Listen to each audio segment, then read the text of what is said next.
والصلاة والسلام على رسول الله أما بعد بسم الله الرحمن الرحيم قال النبي صلى الله عليه وسلم من صام رمضان وقامه إيمانا واحتسابا غفر له ما تقدم من ذنبه أو كما قال عليه الصلاة والسلام اللهم صل على محمد النبي الأمي۔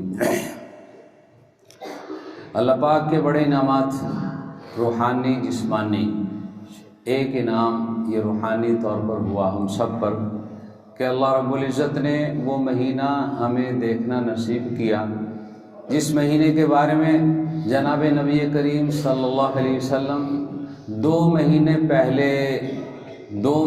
پہلے شوق ظاہر کیا کرتے تھے، دعائیں مانگا کرتے تھے کہ اللہم اے اللہ بارک لنا فی رجب، ہمارے لیے رجب کے مہینے میں برکت دے دے، یہ 2 مہینے پہلے ہوتا ہے، وہ شعبان اور شعبان کے مہینے میں برکت دے دے، وبلغنا الی رمضان، اور ہمیں رمضان تک پہنچا دے۔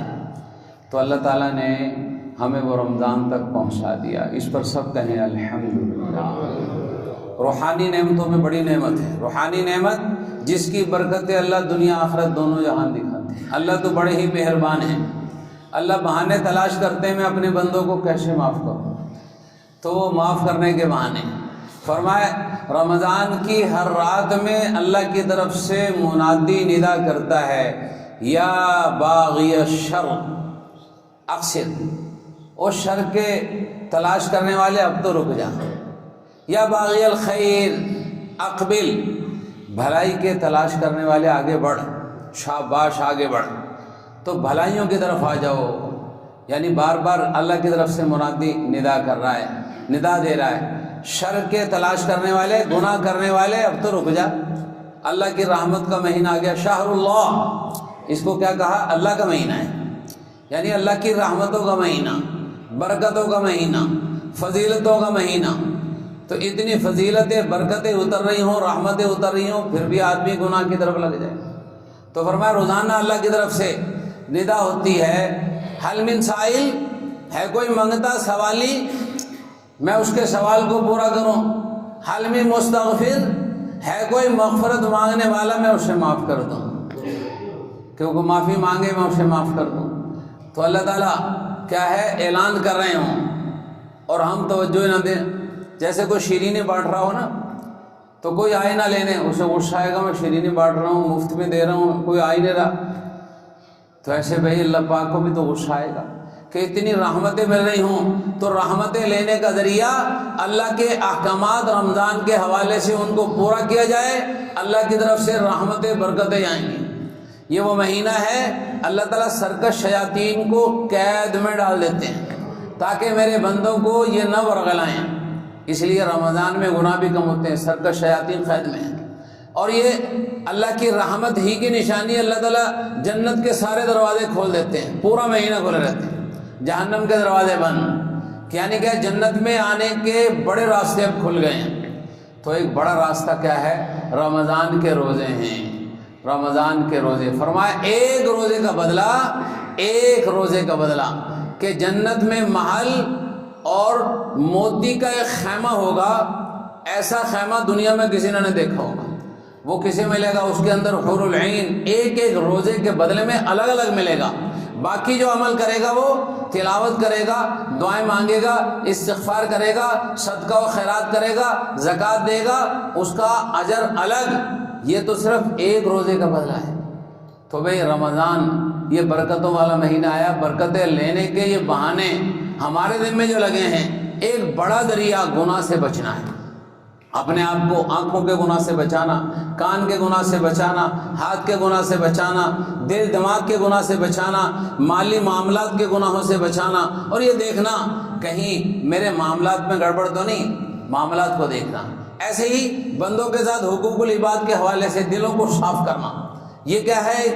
بنیادی چیز ہے۔ جیسے پنچر لگانے والا کیا کرتا ہے؟ پہلے ٹیوب کو صاف کرتا ہے، پھر صحیح پنچر لگتا ہے، ایسے ہی ہم اپنے دلوں کو صاف کریں، اس کا صحیح پنچر لگ جائے، یہ رحمتیں لینے والا بن جائے۔ دہی لینے جائیں گے تو گندے برتن میں نہیں کوئی جائے گا، اور دہی والا دے گا بھی نہیں، وہ دیکھتے کہے گا بھائی اس برتن میں کیسے ڈالوں، تو برتن پہلے صاف کرنا ہے۔ اللہ کی رحمتیں صاف برتن میں آئیں گی۔ برتن کسی بھی انسان کے بارے میں، کسی بھی مسلمان کے بارے میں دل میں میل ہے، کینہ ہے، بغض ہے، اس کو صاف کرنا۔ فرمایا لیلۃ القدر، لیلۃ القدر سے جو محروم رہ گیا ہر خیر سے محروم رہ گیا۔ لیلۃ القدر اتنی برکت والی، کروڑوں اربوں انسانوں کی اللہ بخشش کرتے ہیں، لیکن ان دو انسانوں کی نہیں کرتے جن کا آپس میں عداوت، بغض، کینہ، دلوں کے اندر میل اور بغض ہو۔ تو دلوں کو صاف کرنا اللہ کی رحمت لینے کا ایک یہ بھی ذریعہ ہے کہ دلوں کو صاف کیا جائے، کہ دل بالکل پاک ہو۔ اس کا طریقہ کیا ہے؟ ہم کہیں آج تک ہمارے ساتھ جس نے زیادتی کی اللہ کے لیے ہم نے اس کو معاف کیا۔ یہ تو سنت بھی ہے، جناب نبی کریم صلی اللہ علیہ وسلم کی ایک بڑی سنتوں میں ایک سنت ہے۔ دلوں کو صاف کریں، جب ہم معاف کر دیں گے اللہ تعالیٰ دوسروں کے دلوں میں ڈال دے گا، وہ بھی ہمیں معاف کر دیں گے۔ ایسے کچھ مسائل کے حوالے سے ابھی امام صاحب سے آپ نے تلاوت سماعت کی، اس کے اندر فرمایا گیا کھاؤ پیو، سحری کا معاملہ حکم ہوا، کھاؤ پیو۔ کب تک کھانا پینا ہے؟ صبح صادق تک۔ صبح صادق ہے۔ صبح صادق کیا ہے؟ صبح صادق کیا ہے؟ سورج کے نکلنے سے تقریباً 1.5 گھنٹہ پہلے، سورج کے نکلنے سے تقریباً 1.5 گھنٹہ پہلے ایک روشنی ہوتی ہے افق کے کناروں پر، مشرقی افق کے کناروں پر، اس کو صبح صادق۔ ہم جتنے بیٹھے ہیں شاید 1-2 ہی اس کو سمجھتا ہو۔ اب تو کیلنڈر آ گئے، اس کیلنڈروں میں علماء کرام نے محنت کر کے پورے سال کا کیلنڈر بنا دیا کہ صبح صادق کا ٹائم کہ 12 مارچ، اس میں کیا ہے وہ 4:56 تو 4:56-57 کا ہے، وہ صبح صادق ہے۔ کچھ کو غلطی لگ جاتی ہے، وہ کہتے ہیں اذان کی آواز آ رہی ہے۔ اذان کی آواز آپ نے سنا ہوگا 5:05 تک بھی آ رہی تھی، 5:03 بھی آ رہی تھی، اور وقت تو ختم کب ہو گیا؟ 57-58 پہ 5 منٹ تک اذانوں کی آواز آ رہی تھی۔ جس نے اس وقت تک کھایا اس کا تو روزہ نہیں ہوا۔ اب کچھ کو غلطی لگے اذانوں کی آوازیں آ رہی ہیں، کچھ لوگوں کے روزے خراب کر کے کہتے ہیں جب تک اذان ہو جی۔ حدیث میں آیا ہے اللہ کے نبی صلی اللہ علیہ وسلم نے فرمایا کہ تمہیں عبداللہ بن ام مکتوم کی اذان دھوکے میں نہ ڈال دے، وہ وقت سے پہلے اذان دے دیتے ہیں، جب حضرت بلال اذان دے کھانے پینے سے رک جاؤ، چونکہ آپ کو پتہ تھا کچھ اذان پہلے ہو گئی، اس میں اجازت دے دی۔ جو اذان وقت پہ ہوئی اس کی کوئی اجازت نہیں۔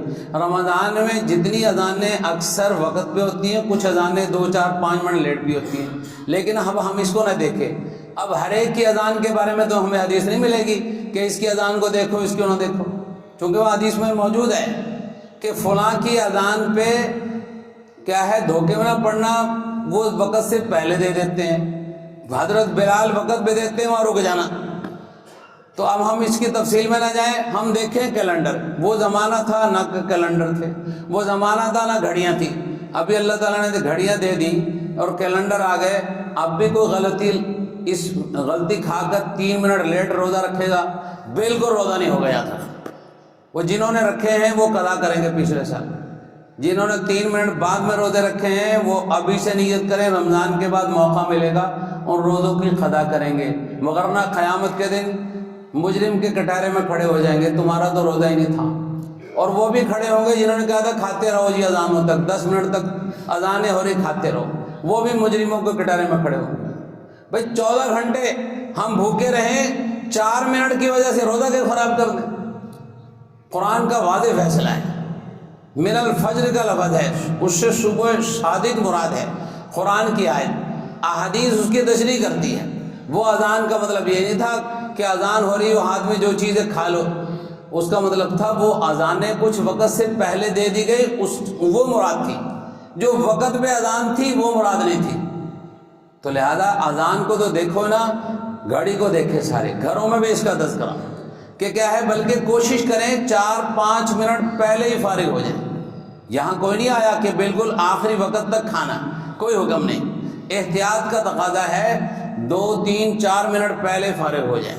ایسے ہی افطاری میں بھی احتیاطاً 1-2 منٹ تاخیر کرنا تسلی کے لیے کہ واقعی یہ گھڑیاں ہیں، بعض اوقات بھائی مشین ہے، یہ گھڑی ایک بعض اوقات آگے چل پڑی، وہ گھڑی پہلے ہو گئی، ہم سورج کو تو دیکھتے نہیں اوپر چھت پہ جا کے، اس لیے 1-2 منٹ کی احتیاط ہو۔ اس حدیث کے زمرے میں نہیں آئے گا کہ روزے کو جلدی افطار کرو، جلدی کا مطلب یہ نہیں تھا کہ وقت سے پہلے کر لو۔ اس کا مطلب یہ تھا کہ جلدی کرو، جب وقت تسلی ہو گئی پھر بلا وجہ تاخیر نہ کرو، یعنی آدھا گھنٹہ کی تاخیر، 15 منٹ کی تاخیر یہ نہ ہو، اور 1-2 منٹ جو احتیاط ہے روزے کو بچانے کے لیے، ایسا نہ ہو 14 گھنٹے بھوکے پیاسے رہے، ابھی سورج کی ٹکیا تھوڑی سی ڈوبی، کچھ باہر ہے، روزہ کھول دو گے، اس کا بھی خیال رکھا جائے۔ 1-2 منٹ احتیاطاً بعد میں افطاری ہو، یہ کوئی نہیں، روزہ بچانے کے لیے۔ اور سحری وقت جو ہے 1-2 منٹ پہلے ہی کر لی جائے۔ اذانوں کا خیال نہ رکھا جائے کہ اذان تو 10 منٹ بعد تک، اذان روزے کے لیے نہیں، اذان نماز کے لیے۔ اس میں آیا اذان کے اندر کوئی الفاظ نہیں ہے کہ روزے کا وقت ختم ہو گیا ہے، اس کے اندر ایسا نہیں، وہ تو قرآن کی آیت ہے، کلو و شبو، اس میں کھانے پینے کا آیا ہے صبح صادق تک۔ اذان تو نماز کے لیے، اور اذان بعض اوقات بعد میں بھی دی جا سکتی ہے۔ تو امید ہے سارے بھائی اس پیغام کو دوسروں تک بھی پہنچائے، میری آپ کی وجہ سے جس کا روزہ بچے گا انشاءاللہ اس کو بھی اجر ملے گا، تاکہ کسی کا روزہ خراب نہ ہو۔ اور ایسے ہی بھائی رمضان کو قیمتی بنانا، گھروں کے اندر ہم کوشش کریں ان باتوں کو چلا، جو یہاں بات سنیں گھروں میں بھی اس کا تذکرہ ہو۔ اور آج تو پہلے زمانے میں ہوتے تھے ٹی وی، علماء کہتے تھے بھائی ٹی وی کو آف کر دو، اب تو ٹی وی نہیں، وہ ہر ایک کی جیب میں ٹی وی آ گیا۔ پہلے تو ایک ہوتا تھا، اب تو جتنے افراد ہیں اتنے ہی ہیں۔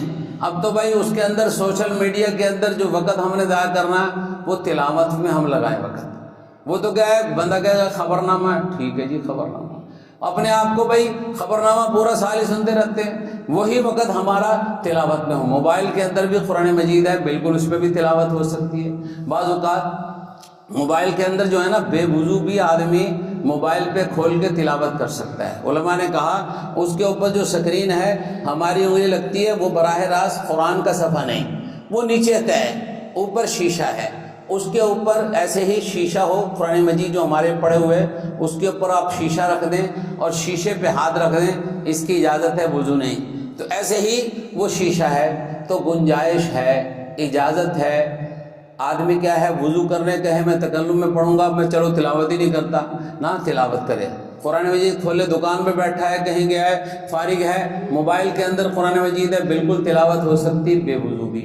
زبانی تلاوت تو آدمی کر ہی سکتا بے وضو، البتہ قرآن مجید کو چھونا، لا یمسہ الا المطہرون، وہ بے وضو اس کو نہ چھوئیں۔ وآخر دعوانا ان الحمد للہ رب العالمین۔ الحمد للہ رب العالمین والعاقبۃ للمتقین۔ اللہم صلی علی سیدنا مولانا محمد وعلی آل سیدنا مولانا محمد وبارک صلی وسلم۔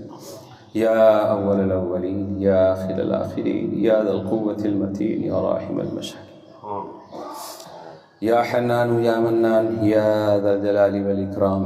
اے اللہ ہم سب کے گناہوں کو معاف فرما دیجیے، ہم سب کی بخشش فرما دیجیے۔ اے اللہ بہت بڑا انعام اے اللہ آپ کی طرف سے ہمیں ملا، اس کی قدردانی نصیب فرما۔